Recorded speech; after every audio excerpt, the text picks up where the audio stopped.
Allez, on va y aller.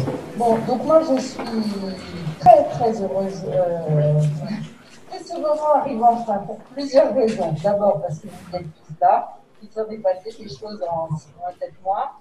Et ensuite parce que bon, bah, c'est le lancement du numéro 5 de la revue de l'école, hein, Marne. Donc pour certains, pour la plupart même, je pense que vous avez eu le numéro 4 quand vous êtes arrivé à l'école, et puis là, c'est le numéro 5 au moment où vous allez repartir. Donc, pour beaucoup. Mais c'est un numéro, vous le verrez quand vous l'aurez entre les mains, qui valait le coup d'attendre.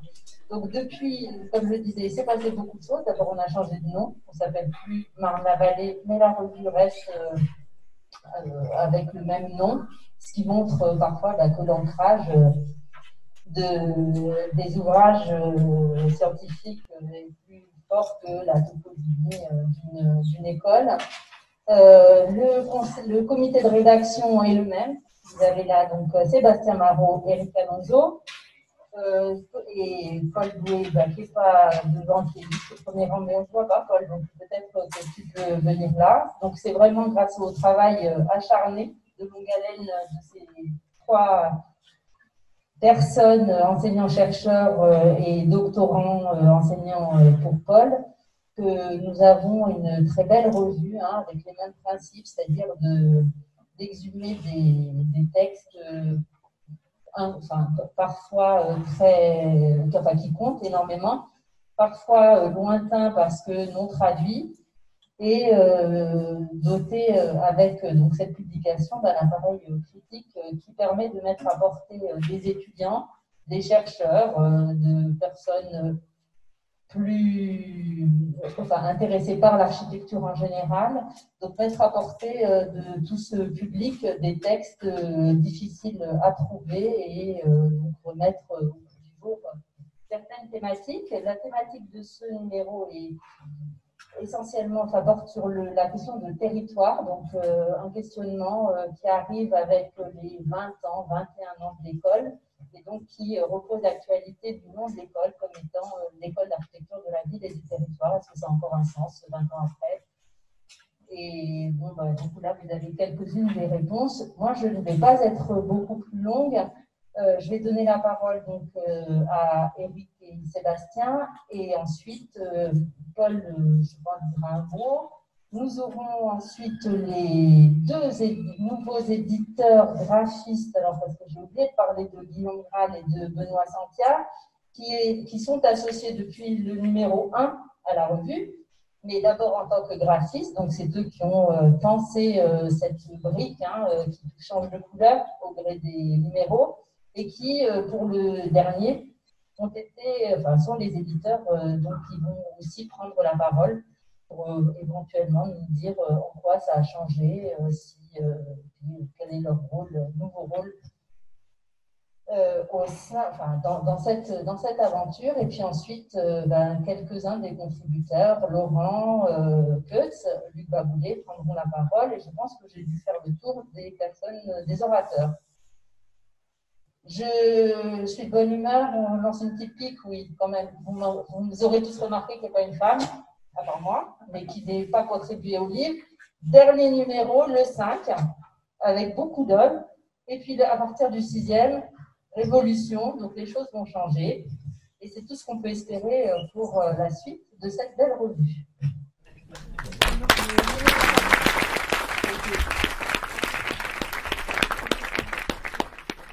Merci Amina, qui a vraiment presque déjà tout dit sur l'idée même de cette revue.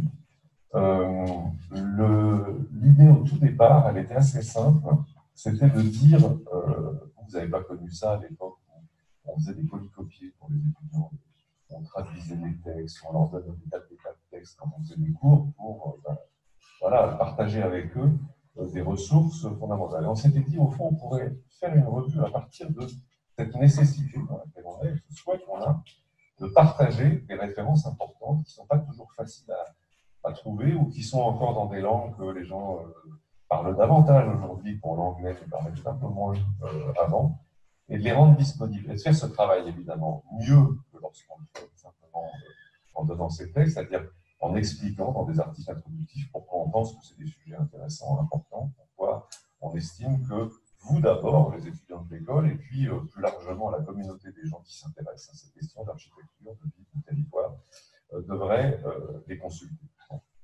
Donc, ça donne une revue qui, au fond, a une petite particularité, disons, parmi les revues académiques, qui est d'être une revue qui n'est pas vraiment thématique. C'est une revue dans laquelle il y a différents sujets, aucun ne prenant en général une place majeure. Maintenant, c'est quand même organisé thématiquement. C'est-à-dire qu'il y a des thèmes qui nous font rapprocher quelques textes sur des sujets particuliers. Ça donne ce sommaire comme ça avec des lettres qui distinguent, vous voyez, différents dossiers qui ont une certaine cohérence entre eux. Voilà. Donc voilà, ça c'est Marne. Alors comme l'a dit Amina, c'est un numéro tardif, ce numéro 5, parce qu'on aura fait quoi déjà 5 numéros en 10 ans, en gros. Et celui-là, il a 3 ou 4 ans de gestation.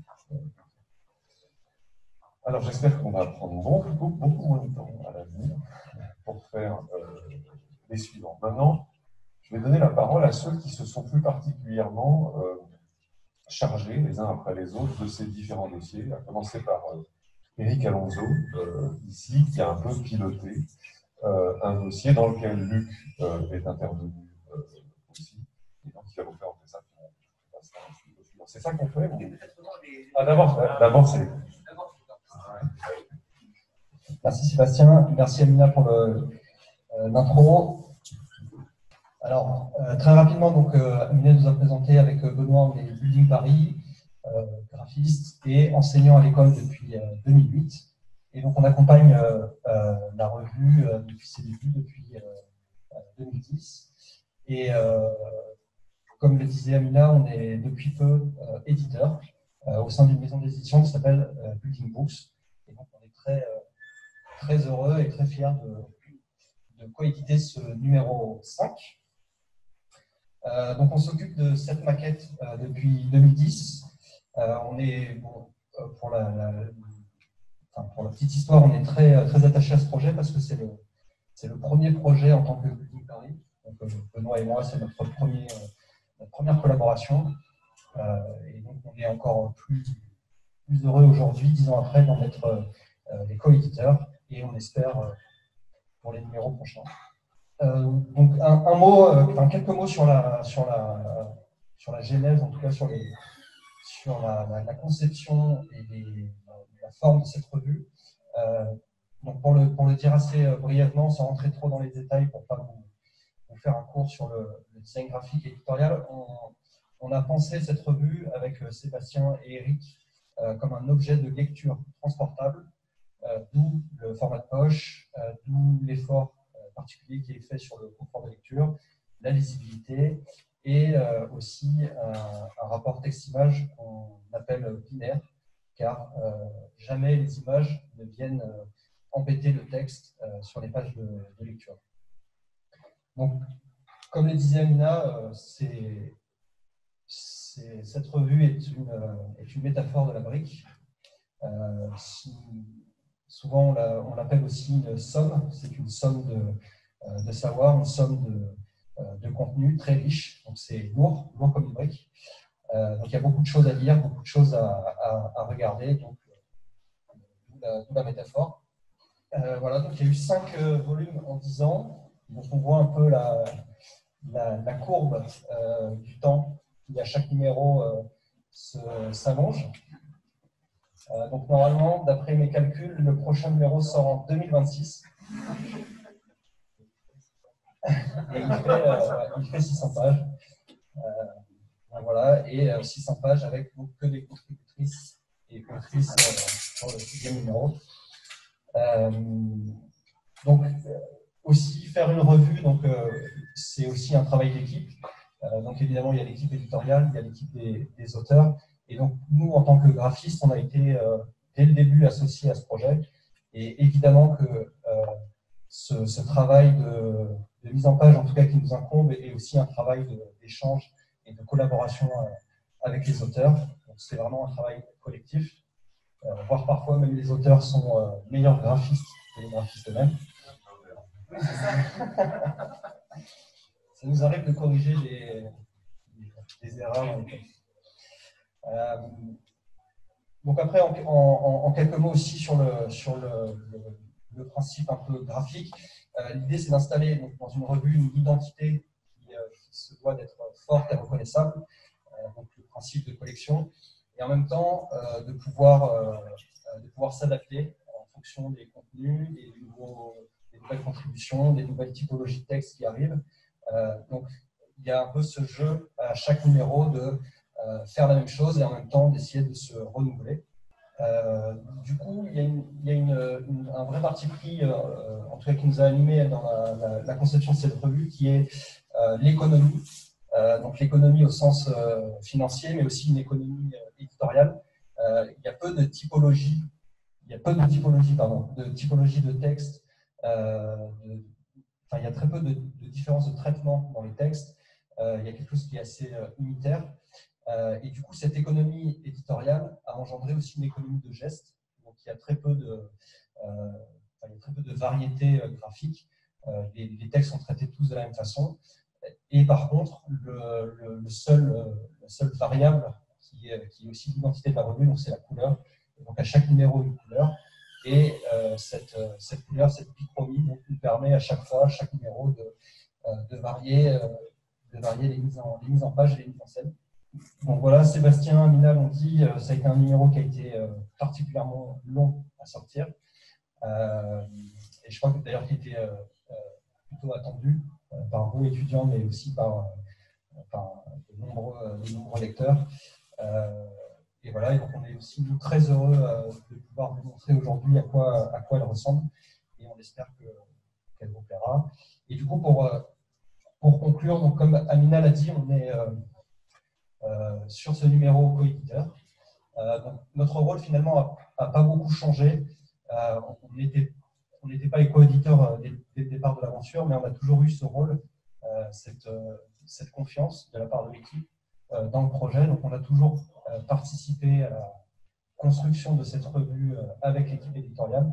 Donc finalement, en tout cas pour nous, c'est un prolongement de ce qu'on faisait déjà auparavant.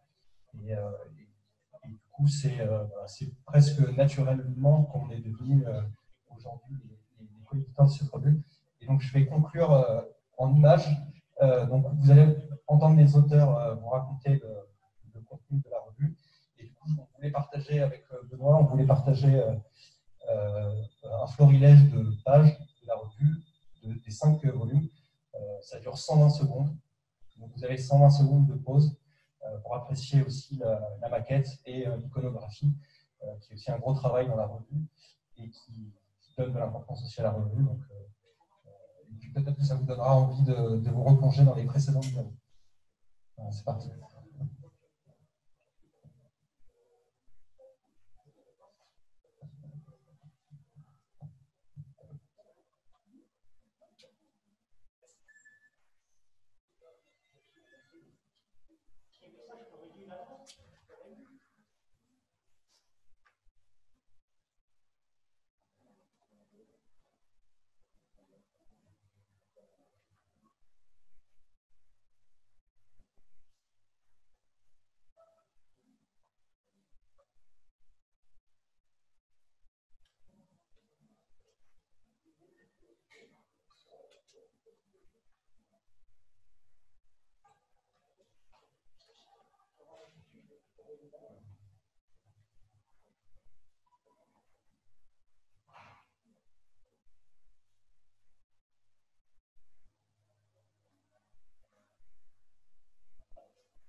Est-ce que c'est beau?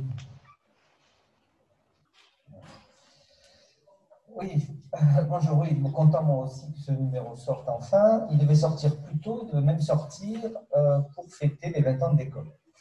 Et la directrice qui a la main sur les orientations éditoriales de la revue, nous avait dit que ça serait bien qu'il y ait quand même quelque chose qui puisse faire écho aux 20 ans de l'école. Et effectivement, comme elle l'a dit, c'est aussi, dans la foulée, on a aussi perdu le Marne-la-Vallée, mais on a gardé de la ville et des territoires dans notre nom. Du coup, effectivement, Marne nous colle, les Marnes collent à la semelle. Hein, du coup, ça devient véritablement ce mélange argilo-calcaire, je crois. Hein, ça ne devient plus. Et puis un lointain souvenir du nom initial de l'école. Donc, ce qui reste, c'est de la ville et des territoires. Ça tombe bien, puisqu'on est une école qui trouve son origine dans un projet fondateur. Mais un projet fondateur dont j'ai réalisé qu'il est maintenant plus vieux que vous. C'est-à-dire que ce fameux texte qui vient d'une association qui s'appelait De la ville et des territoires et qui a été écrit avant que l'école n'existe, pour créer cette école, sans forcément d'ailleurs savoir où elle allait atterrir, peut-être même au début, est un texte dont il existe plusieurs versions. Une dans un numéro de Mélange offert à Luigi Snozzi, où Lyon en publie une version longue. Une autre qui figurait dans les livrets de l'étudiant des 10 premières années de l'école. Et Loïse Laine, quand elle a fait un livre sur l'école, a découvert dans les archives de l'école une toute première version de 95, du 21 septembre 95, donc il y a presque pile 25 ans, qui était une première ébauche de ce projet, du projet pour cette école, et qui s'appelle De la ville et des territoires. Alors, ce projet fondateur anime beaucoup, enfin, est souvent évoqué entre enseignants comme une sorte d'héritage lointain auquel il faut revenir, qu'il faut au contraire oublier, dépasser, etc. Mais en fait, moi qui en parlais un peu dans chacun de mes cours, chaque année, je m'apercevais que les étudiants de l'école ne le connaissaient pas du tout. Non seulement ils ne le connaissaient pas, mais ils avaient nulle part où le trouver d'ailleurs. Peut-être sur le site de l'école, on doit le retrouver. Voilà, donc on s'est dit, tiens, on va, après tout, maintenant, ça a 25 ans, un quart de siècle, ça bascule dans le passé, c'est de l'archive froide, et donc on le publier comme un document. Alors c'est très court, ça fait 3 pages. Et surtout, on ne va pas en rester là. L'idée n'est pas d'en faire une sorte de fétiche comme ça, de texte fondateur. On s'est dit, comme on le fait dans Marne, on va l'éclairer. Alors on va l'éclairer d'une part par un texte plutôt prospectif sur cette notion, que nous a proposé Luc, qui en parlera après, qui est venu comme ça, en gros, nettoyer le concept pour le rendre réappropriable et encore fertile pour les décennies à venir. Et puis, on a également accompagné on a fait précéder ce texte de la réédition, retraduction du texte qui a intronisé la notion de territoire dans la théorie architecturale, qui est le texte de Vittorio Gregotti, qui publie en 1966 La forme du territoire. Alors en plus, hasard, coïncidence, au moment où on achevait ce volume, Vittorio Gregotti est mort à 92 ans, victime du coronavirus. Voilà. Vittorio Gregotti est un des derniers grands théoriciens de l'architecture du dernier tiers du XXe siècle, quelqu'un qui a énormément compté, moins peut-être par son architecture que par son activité d'auteur et d'éditeur. Il a édité énormément de revues. Et ce texte, La forme du territoire de 1966, a été le texte à partir duquel beaucoup d'architectes se sont positionnés tant sur le champ théorique que sur le champ du projet. Et ce texte alors, Sébastien parle de la traduction depuis l'anglais. Il se trouve que ce texte n'a jamais été traduit en anglais. Il y avait une traduction disponible en français depuis les années 80, mais dans un livre qui est aujourd'hui épuisé. Et donc, c'est un texte auquel on n'avait pas accès facilement. Et surtout, c'est un texte un peu compliqué en lui-même, assez obscur, plutôt mal écrit, dont Olivier Gaudin, qui est votre enseignant de sociologie urbaine et qui lit parfaitement l'italien, et moi-même, avons essayé de donner une retraduction française un peu plus allégée. Voilà. Mais surtout, notre contribution a été d'expliquer un petit peu ce texte, de donner un peu une sorte d'explication, de remise en perspective de ce texte, tant dans ses origines, d'où il vient, pourquoi il a été écrit, que dans ses conséquences, dans les effets qu'il a eu dans la pensée, dans l'architecture du dernier tiers du XXe siècle. Donc, alors, c'est assez intéressant. Après, nous, on est à Marne, on est un peu des fétichistes, des bibliophiles, on aime bien les livres, comment ils sont faits, etc. Et là, c'est un vrai florilège par rapport à ce texte, puisque, en fait, ce texte qu'on retraduit est à la fois le chapitre 2 du livre de Grégotti, mais avant, en fait, d'être le chapitre 2 de ce livre, il y avait eu une version qui a été publiée plus courte en tant qu'édito d'Elisa Moderne. Alors, ce qui est intéressant, c'est qu'on est reparti de la version écrite du livre, qui était la plus longue et la plus complète. Par contre, on a repris une bonne partie de l'iconographie de la revue, qui était très riche, là où le chapitre du livre est très peu illustré. Voilà. Et puis ce livre, bien sûr, 66, vous savez tous, c'est une grande année pour la théorie architecturale, puisque c'est l'année où paraît aussi l'architecture du territoire d'Anne de Rossi et complexité et contradiction, l'architecture de la ville d'Anne de Rossi et complexité et contradiction de l'architecture de la ville. Voilà. Donc là, vous voyez donc, la première version de ce texte accompagnée de cette iconographie assez fantastique, assez impressionnante, et qui a impressionné d'ailleurs beaucoup de gens à cette époque. Donc là, vous voyez comment on l'a restitué, c'est-à-dire que ce qui est en rouge, c'est la rare iconographie qui a été reprise dans le livre, traduit en français, et puis tout ce qui est en noir, c'est ce qu'on a ramené de l'édition d'origine. Alors, quand je vous dis que cette iconographie a marqué, ça c'est un peu le propre des livres d'architecture, parce que les textes d'architectes, on les lit, mais on ne les comprend pas toujours, parce qu'ils ne sont pas toujours très compréhensibles. En revanche, l'iconographie, elle marque les esprits.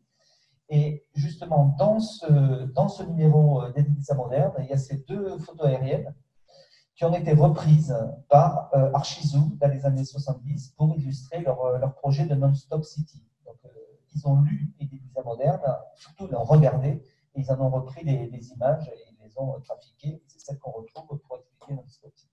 Bon, ça c'est pour l'anecdote, mais ça fait plaisir de voir ces choses. Voilà. Donc, bien sûr, ce qui nous a paru aussi intéressant, c'est de resituer qui était Grégotti en 66.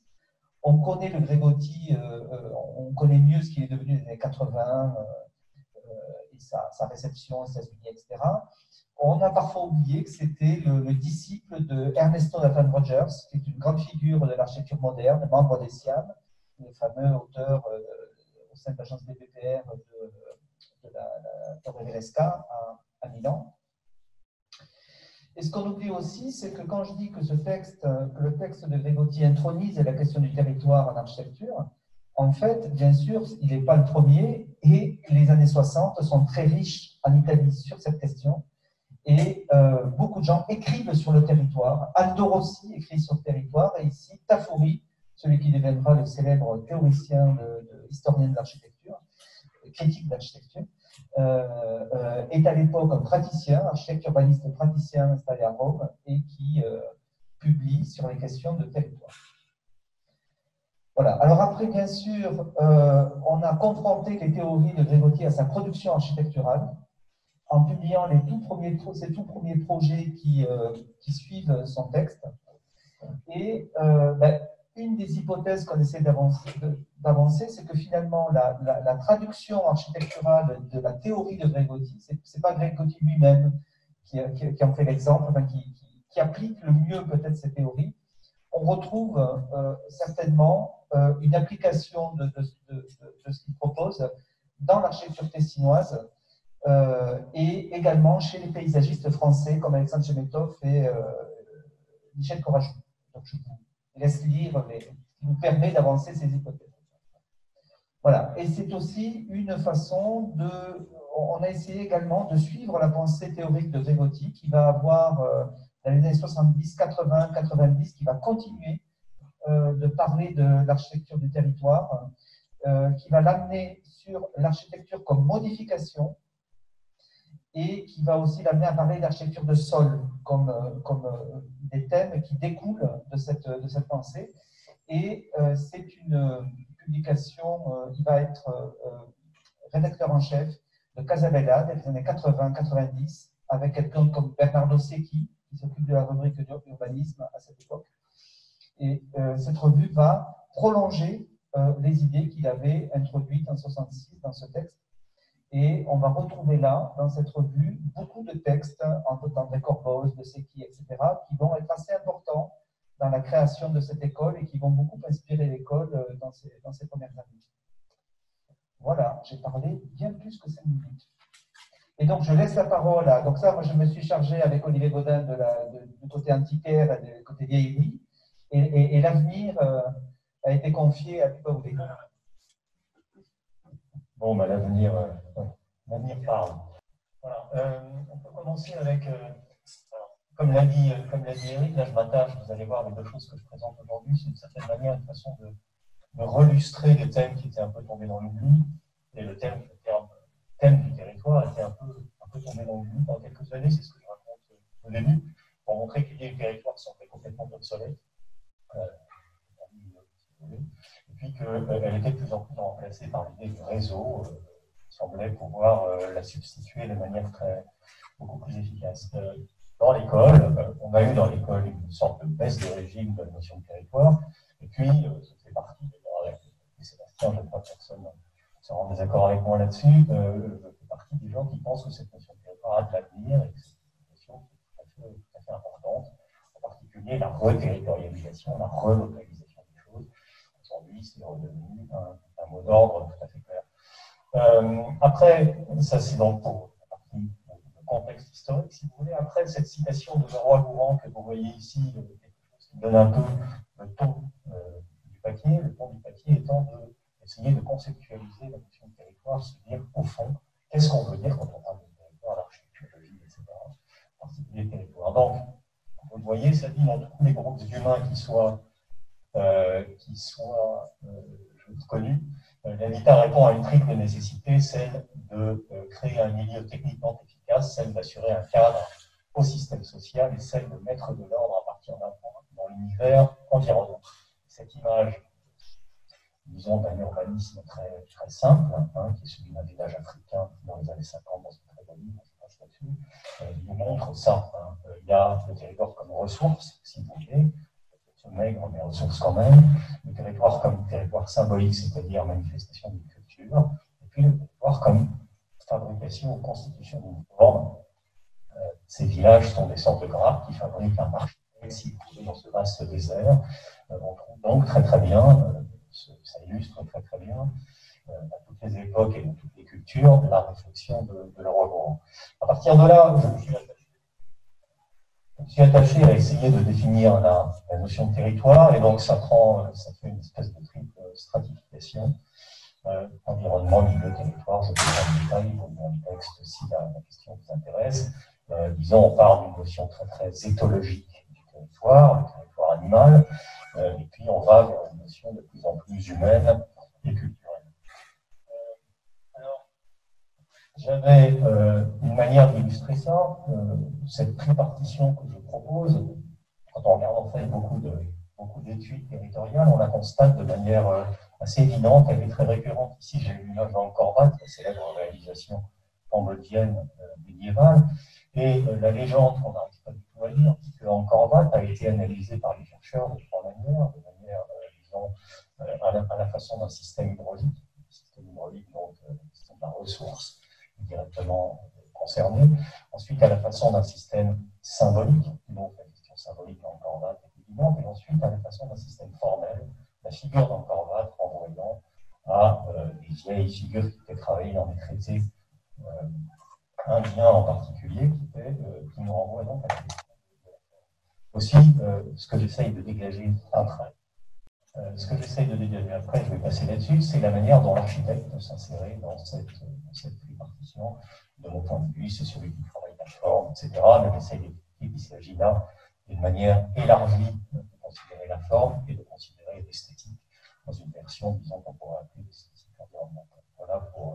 Voilà pour cette espèce de conceptualisation des termes de territoire, dont ceux qui ont ici, je ne sais pas, qui ont suivi mon cours sur le territoire, trouveront une espèce de synthèse dans ce texte. Je passe la parole, je crois, à toi.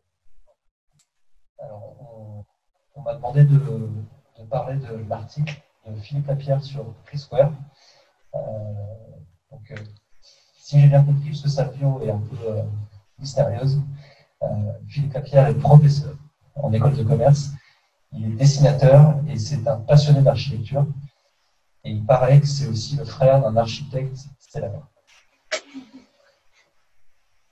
Donc Philippe Lapierre a écrit un article sur le travail de Chris Ware, qui est un auteur américain de bande dessinée et de romans graphiques.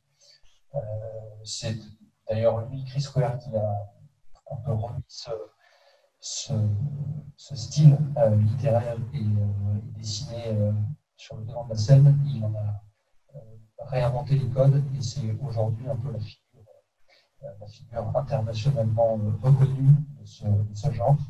Il a notamment gagné le prix à Angoulême. Peut-être un petit mot, comme on est aussi les graphistes de la revue, un petit mot sur le parti pris de cet article.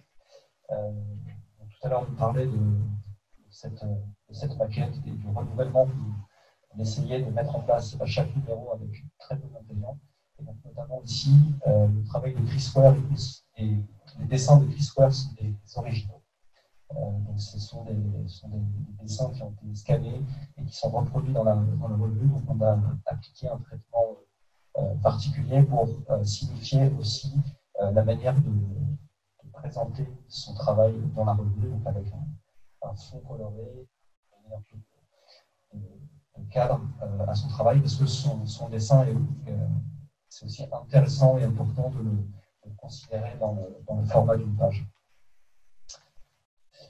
Donc le travail de Chris Ware il s'articule autour d'un travail qui pourrait être considéré comme cartographique. Donc c'est pas du tout un travail qui est linéaire, il est narratif, mais il est multidimensionnel. Donc il n'y a pas forcément de début et de fin. On peut lire les histoires, raconter les récits, un peu comme on le ferait avec une carte, un plan. D'où aussi l'intérêt dans une revue d'architecture de présenter ce travail et de l'expliquer et de montrer que le travail de Chris Ware manipule un peu les échelles d'espace, évidemment, mais aussi de temporalité. Donc, il n'y a pas d'entrée, il n'y a pas de sortie, et Philippe Lapierre le décrit très bien. Il y a ce jeu un peu aussi sur la lecture qui se fait par flashback, c'est-à-dire qu'on peut attraper un bout de l'histoire à un moment donné et revenir sur d'autres moments de l'histoire qui se seraient déroulés avant ou qui en fait sont vus après. Voilà. Donc, le travail de Chris Ware est aussi très graphique. Donc, on l'a vu sur les images précédentes. Il fait ce qu'on appelle, il construit des images augmentées. Donc, il part d'un point de départ qui est, par exemple, la représentation d'un immeuble d'habitation, et il va tisser des liens avec d'autres lieux, d'autres temporalités à l'intérieur de ce lieu, et donc fabriquer ou augmenter cette vision par d'autres espaces et d'autres récits.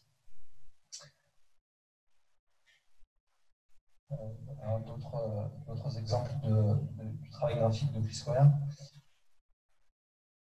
Il y a aussi des choses peut-être encore plus intéressante sur les questions de représentation architecturale.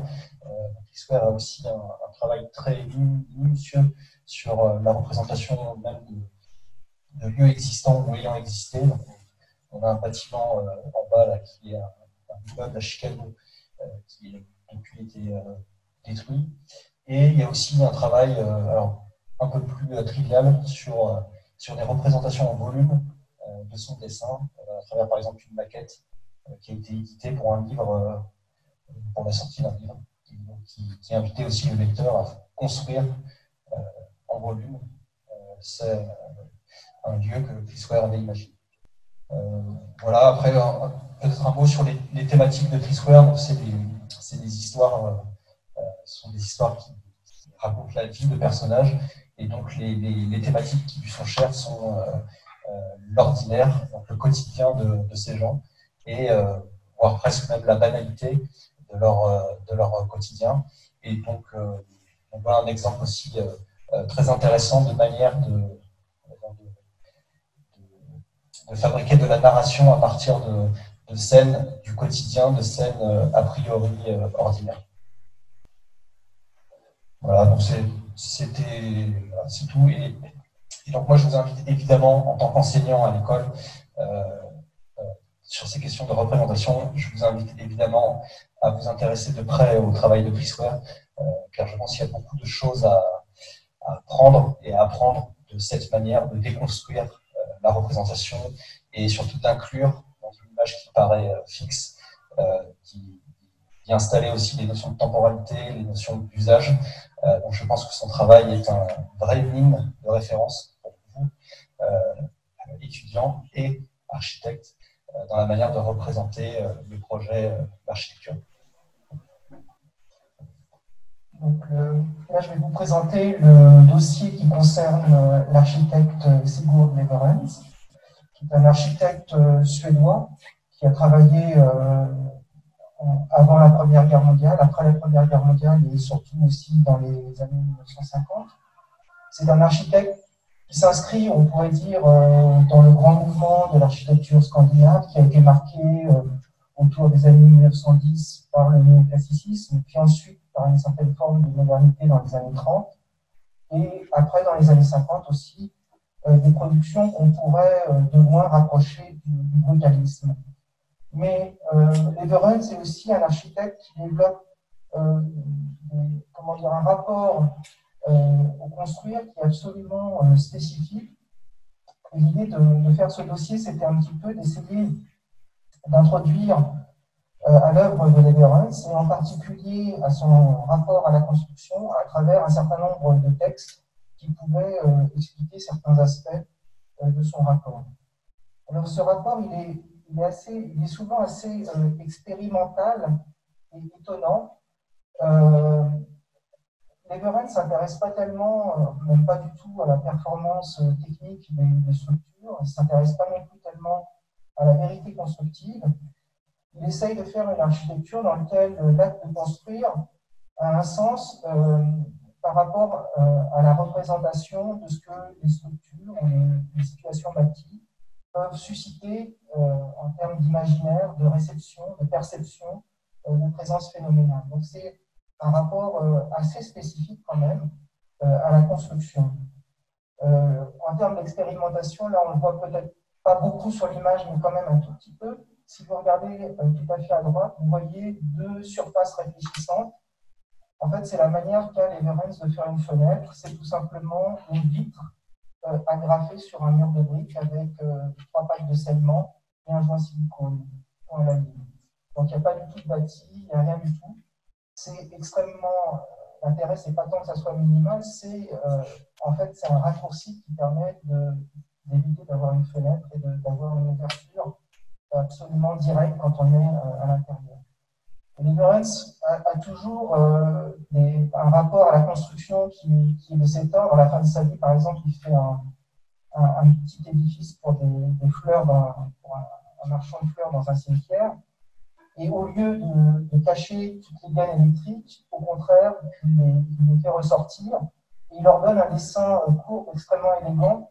Et il fait d'un simple conduit d'électricité avec des boîtiers des ampoules un élément ornemental du béton. Voilà, donc les œuvres, les constructions de Leverhulme sont assez spécifiques, assez particulières.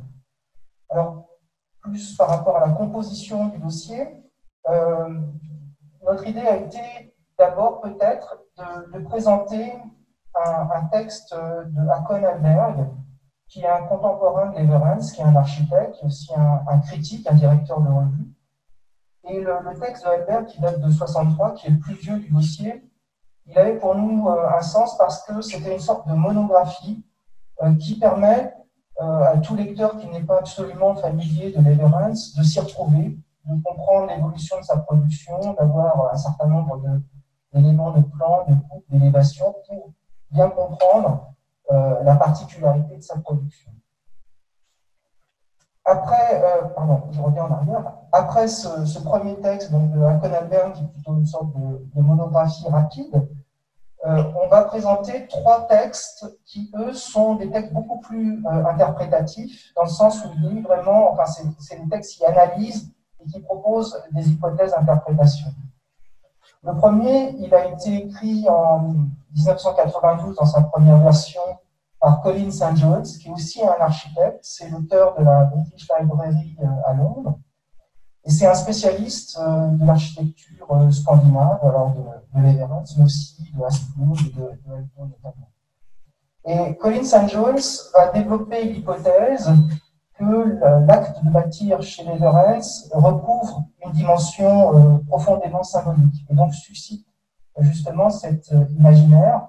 Et il va l'analyser en particulier dans les bâtiments sacrés de Leverhulme, qui sont assez nombreux.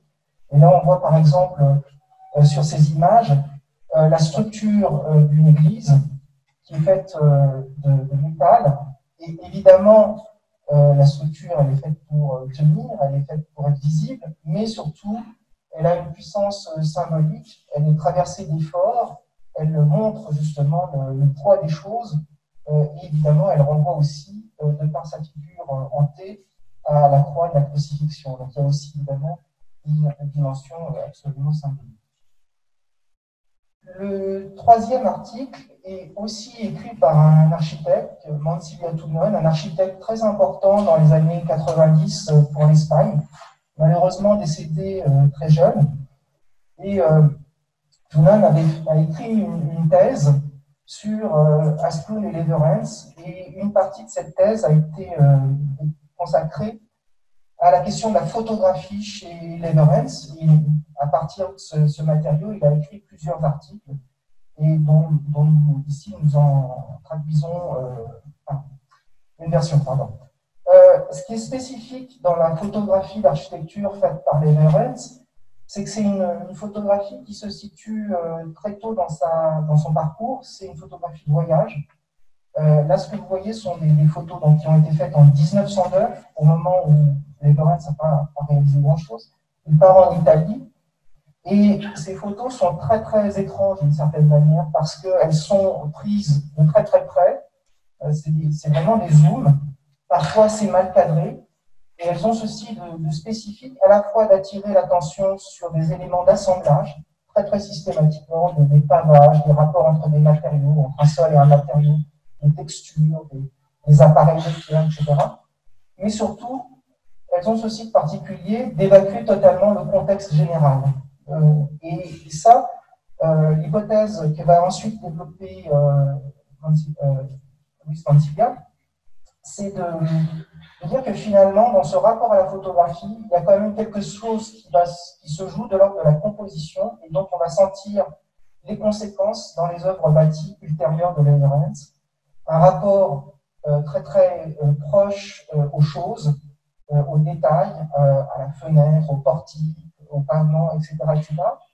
Mais surtout de considérer l'architecture comme une expérience de moments successifs, au détriment d'une perception de la totalité. Et donc ça, c'est quand même un point de vue conceptuel sur la manière de faire les bâtiments qui est assez forte et assez intéressante. Et l'hypothèse de Mansilla est assez, justement, je pense, assez juste par rapport à l'interprétation qu'on peut avoir de Leverhulme. Pardon. Le dernier article là, qu'on n'illustre pas à l'écran, c'est un article de Adam Caruso qui, lui, va prendre un petit peu, on pourrait dire, pas le parti inverse, mais s'intéresser à une autre dimension et développer l'idée que finalement, on a trop regardé les détails de Leibniz, même si ces détails sont fascinants, même si ces détails sont absolument spécifiques. On les a trop regardés et, d'une certaine manière, on a oublié une dimension fondamentale qui est la dimension d'uniformité. Et il est vrai que les derniers projets dont parle Adam Caruso sont des projets d'église totalement construits en briques, où la brique est omniprésente, elle sert à faire le sol, elle sert à faire les murs, elle sert à faire la toiture, elle sert à faire même les éléments de mobilier. Il n'y a pas de chauffage, le chauffage est intégré dans une double paroi en brique, etc., etc. Donc il y a quand même cette dimension très, très obsessionnelle de faire tout en brique. Et Caruso dit finalement c'est une expérience un peu limite, une expérience phénoménologique un peu limite, où on a donné toute différence possible, sinon celle qui se joue à l'intérieur d'un ordre circonscrit et très particulier qui est celui de la brique. Donc c'est aussi un texte, je trouve, court, c'est un texte court de 97, mais qui est assez percutant parce que finalement il déplace l'attention qu'on a souvent eue sur Leibniz, qui est quand même un architecte considéré comme architecte du détail, et là vers quelque chose de plus général, peut-être aussi de plus profond, parce que ça part d'une expérience, d'un ressenti direct. Donc ce dossier donc, est composé donc, de 4 textes. Il nous a semblé intéressant justement de publier parce qu'il ouvrait des voies d'interprétation de l'œuvre de Leibniz, mais aussi, je pense, au-delà de la question du cas particulier de Leibniz, c'est aussi des textes qui posent des questions sur l'acte de bâtir dans les termes qui nous sont tout à fait familiers et qui ont leur actualité. Voilà. Pour le début, parce que ce dossier remonte à 8 ans, non, 5, 6, 7, 8.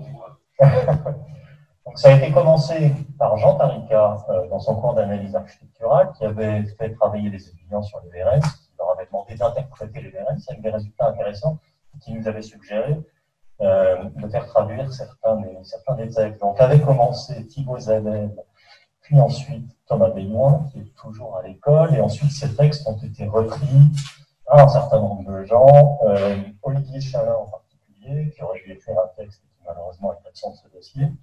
Ça aurait fait un numéro encore un petit peu plus gros, mais voilà, on regrette en tout cas qu'il ne soit pas là, qui connaît très très bien l'œuvre de Leibniz, qui est fasciné depuis longtemps par Leibniz, et puis Laurent Coetzee, c'est moi. Voilà. Peut-être Jean-Louis, non, je pense que je sais pas.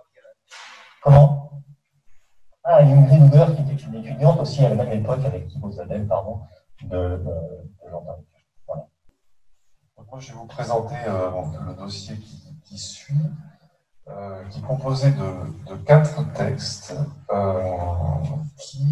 donc voilà, en gros, qui essayent d'explorer le contexte, disons, environnemental dans lequel on réfléchit aujourd'hui, nous invitant à nous poser la question de à quoi on travaille.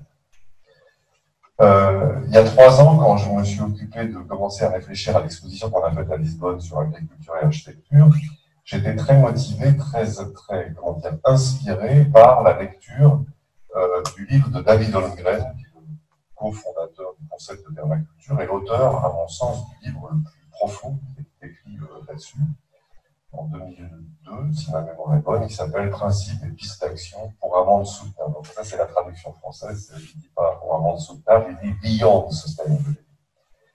David Holmgren. Et je me suis mis à lire abondamment à ce moment-là la littérature de ces gens-là, y compris le texte fondateur de 78 sur la permaculture. J'étais très inspiré par ça parce qu'il présentait la permaculture comme une discipline de projet, de design, comme ça, qui, à mon avis, questionnait beaucoup, résonnait beaucoup avec nos propres préoccupations et méritait d'être lu, à mon avis, par les architectes. Et j'avais été très frappé que dans un passage assez décisif de ce premier livre de 78, soit cité un architecte dont j'avais jamais entendu parler, Colin Moorcraft. Alors je me suis renseigné, et l'époque, je cherchais partout, il n'y avait pas grand-chose sur ce bonhomme. Et j'ai fini par localiser le truc qui renvoyait à un article paru en 72 dans la revue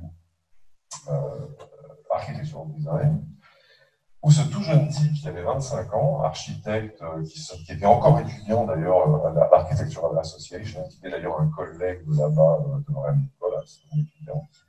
Quand je lui en ai parlé, il me dit « Ah oui, je me souviens ».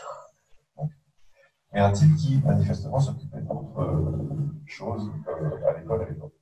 Et ce Colin Moorcraft publie donc en 72, dans Architectural Design, un texte que cite Holmgren, s'appelle Designing for Survival. Donc on est en pleine efflorescence des questions environnementales là, et ce jeune étudiant est un passionné de ces questions, très très instruit, un lecteur omnivore de sciences, de toutes sortes de choses. La même année, il fait paraître, qui traduit en français, un livre qui s'appelle Must the Seas Die. Donc on voit le mec qui a sans doute été totalement fasciné par le commandant Cousteau, etc., et qui se passionne pour les questions scientifiques autour de l'océan, qui donc publie ce Design for Survival, qu'on a traduit. Alors, pour la petite histoire, je le cherche partout, ce type, parce que je me dis qu'il est peut-être encore vivant, s'il avait 25 ans. Et je finis par le localiser sur LinkedIn, comme ça, à lui écrire qu'il n'y avait pas de réponse, tout ça. Et puis, on finit par me répondre, ça, un peu méfiant. Et puis, on commence à discuter, et pour finir, il habite à Lisbonne. Et du coup, etc., là, on serait copains entre-temps. Bon, donc, on a traduit avec Reda Eraziki, un étudiant dans le cadre de l'atelier de traduction, ce texte, qui est donc le deuxième qui arrive, projeté pour la survie. Alors, juste simplement pour vous dire l'intérêt qu'ils ont trouvé, les gens de la permaculture, c'est un texte qui est une espèce de procès au couteau de ce qu'on appelait à l'époque la Révolution verte. Ce projet, au fond, d'exporter dans le monde entier les méthodes de l'agriculture industrielle, pour l'essentiel, et de la faire progresser par là. Donc, il montre un peu toutes les conséquences, à son avis, délétères de cette exportation de ces méthodes-là. Et il finit son texte par un chapitre qui s'appelle Beyond Industrial Technology, pour aller au-delà qu'est-ce que ce serait que les systèmes post-industriels, technologiques, et le projet post-industriel. Et il définit très très brièvement, c'est assez laconique, en disant que c'est des systèmes qui devraient avoir 3 vertus: la coopération, l'intégration et la flexibilité. Alors la flexibilité, ça voudrait dire que c'est des technologies qui sont adaptables par leurs propres usagers. Ce n'est pas des boîtes noires, mais des trucs dans lesquels ils peuvent entrer et qui peuvent adapter aux situations et aux besoins qu'ils ont. L'intégration, ça veut dire que c'est des systèmes qui prennent en compte leurs propres externalités et qui les font, qui les recyclent quelque part. Et puis, la coopération, et c'est le concept qui va fasciner David Holmgren, c'est, dit-il, des systèmes technologiques dans lesquels chaque élément remplit plusieurs fonctions, et chaque fonction est remplie par plusieurs éléments. Donc, un fonctionnalisme est très différent du fonctionnalisme historique, disons, qui reposait plutôt sur la ségrégation des fonctions pour le maximum d'efficacité. Et là, non, son modèle à ce fonctionnalisme-là, c'est pas la machine, c'est l'écosystème et sa résilience dans lequel chaque élément remplit. Donc, on a traduit ce texte avec Reda Eraziki, et comme j'avais retrouvé Colin Moorcraft, je lui ai demandé 50 ans après, bientôt 50 ans après, de revenir sur cette période et de nous expliquer, au fond, quelles étaient ses références à l'époque. Jeune étudiant en architecture à Londres, comme ça, quelles étaient les choses qu'ils allaient regarder, quelles étaient toutes ces, au fond, ces influences qui subissaient venant de la littérature environnementaliste, activiste, etc. Donc, c'est ce qu'il a fait pour nous dans ce petit texte qu'on a appelé donc Retour aux sources. On va voir, au fond, qu'est-ce qu'un étudiant, comme vous, il y a 50 ans, comme ça, un peu curieux de ces questions, à quoi, qu'est-ce qu'il avait quoi. Et puis ensuite, ben moi, j'ai fait un petit article pour, très simplement, au fond, présenter le travail de David Holmgren aux architectes. En 4 phases, je prends 4 livres importants qu'il a écrits et qui introduit, ça s'appelle Imaginer et projeter la descente énergétique, et qui introduit un texte qui s'appelle Scénario de descente, qui est un petit chapitre central et crucial un petit livre qu'il publie en 2008-2009 qui s'appelle Scénario futur, dans lequel, tout bêtement, il croise, à son avis, les deux grands problèmes simultanés que nous avons aujourd'hui, qui sont d'un côté ce qu'on appelle le climate change, donc la détérioration générale des conditions d'existence, de la vie sur notre planète, et l'autre qui est plutôt le pic de l'énergie, mais aussi des ressources en général. Donc, et dit, si on considère simultanément ces deux choses, alors on obtient différents scénarios, selon que vous voyez que un scénario où vous avez beaucoup d'énergie, beaucoup de ressources, mais un changement climatique terrible, qu'est-ce que ça donne? Si vous en avez, il appelle ça brown tech, on peut s'attendre à des États hyper dirigistes qui sortent de l'économie de marché. Dans le deuxième cas, vous avez un changement climatique bénin, mais toujours beaucoup de ressources, c'est un peu le scénario rêvé dans lequel un certain nombre comme ça a toujours espéré que ce sera le cas. Et donc, c'est le green tech. Ouais, on a les moyens, les ressources, l'énergie, les métaux, etc. pour préparer une transition. Le troisième scénario, c'est l'inverse de celui qui a fait s'envoler la révolution industrielle. C'est changement climatique relativement bénin, mais déclin des ressources et déclin de l'énergie. Et pour lui, ça conduit à quoi? Un exode urbain, inverse de l'exode rural. Les gens se rapprochent de l'énergie et de ces sources qui restent en quelque sorte pour relocaliser tout ça. Et en fait, un scénario a priori le plus terrible, qui est descente énergétique, descente des ressources très grande, et puis changement climatique terrible aussi.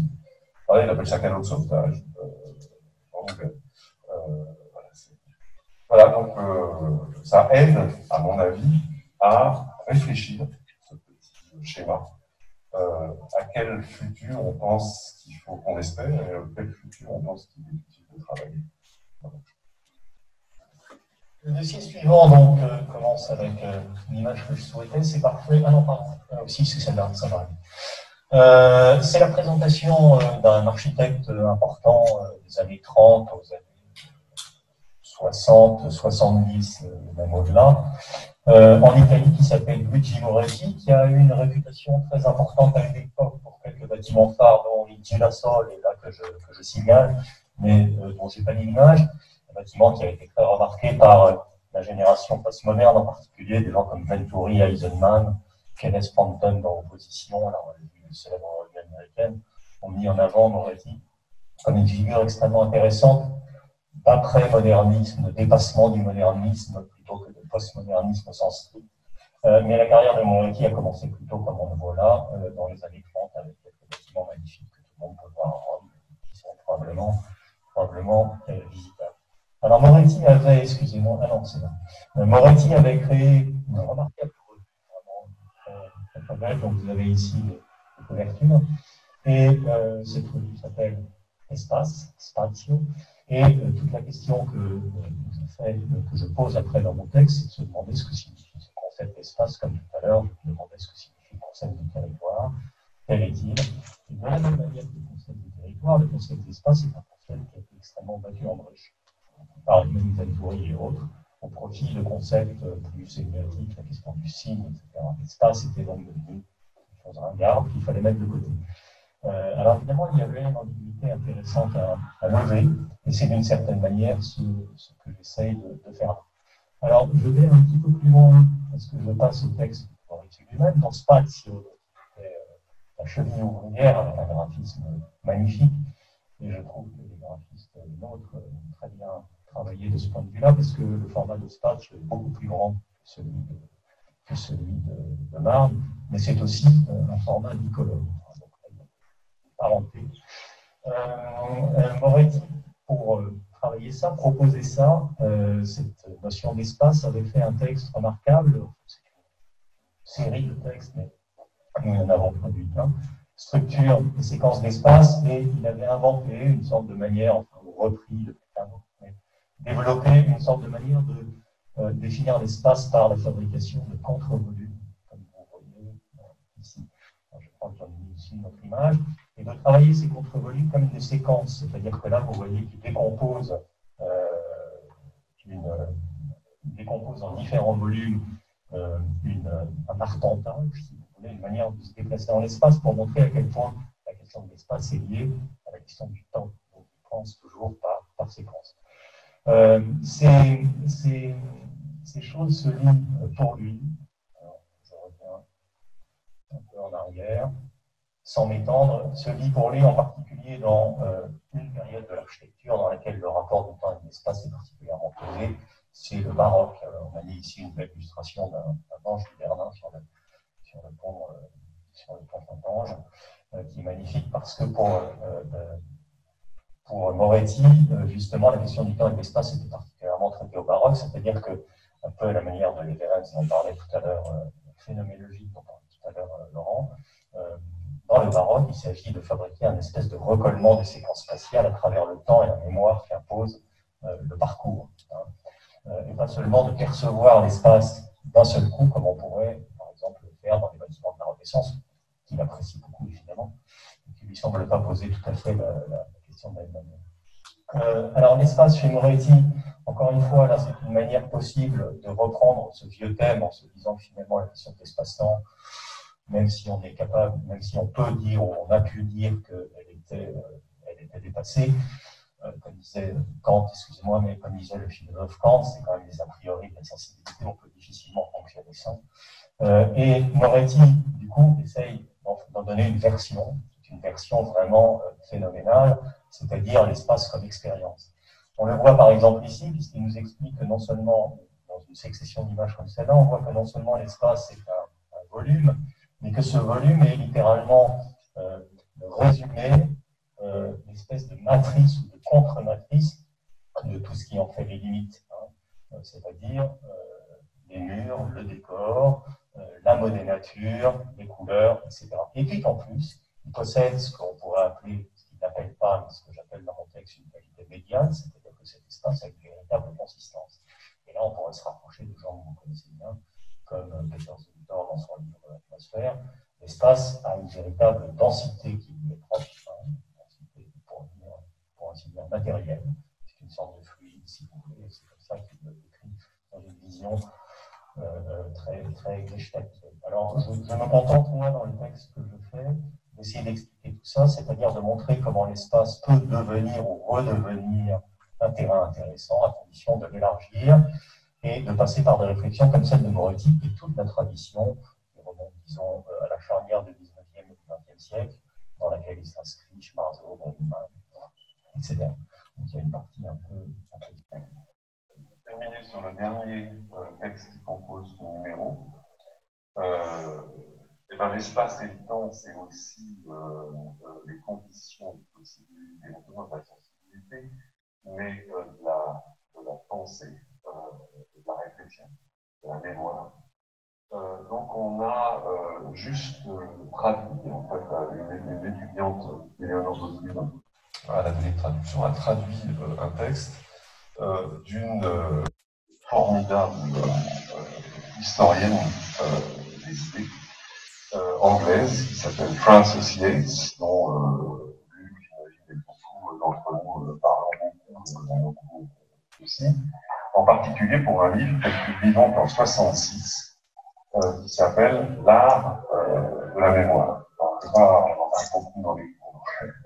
L'art de la mémoire, simplement, c'est un livre qui a fait une commotion au milieu de l'architecture, en particulier, entre autres, parce que Frances Yates s'est intéressé, au fond, aux techniques de mémorisation que développaient les anciens quand ils ne disposaient pas des prothèses comme nous, des livres à volonté, des ordinateurs. Comment organisaient-ils, au fond, leur mémoire, leur pensée, leur réflexion, etc. Et ce qu'elle a découvert, ce qu'elle a montré, c'est que une des techniques très développées par les anciens consistait à se bâtir des palais, des architectures de mémoire dans lesquelles ils disposaient des images de mémoire censées leur rappeler, à eux qui se promenaient mentalement dans ces bâtiments, les différents moments de leurs arguments. Donc l'espace et temps de la réflexion, comme ça, était spatial, contenu, organisé dans des bâtiments virtuels, ce qui vient de n'importe qui réfléchissait à l'époque, un architecte et un peintre par imagination. Donc ce qu'on a fait, c'est qu'on a traduit un petit texte d'une conférence qu'elle a donnée juste avant sa mort, en 79 ou 80, à l'Architectural Association à Londres, où elle abordait le thème de ce livre avec des architectes en essayant de réfléchir à ce qui pouvait être important ou intéressant pour des étudiants en architecture comme vous.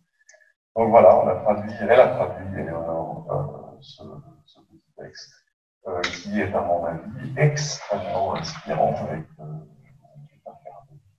attentivement. Voilà. Je crois. Voilà.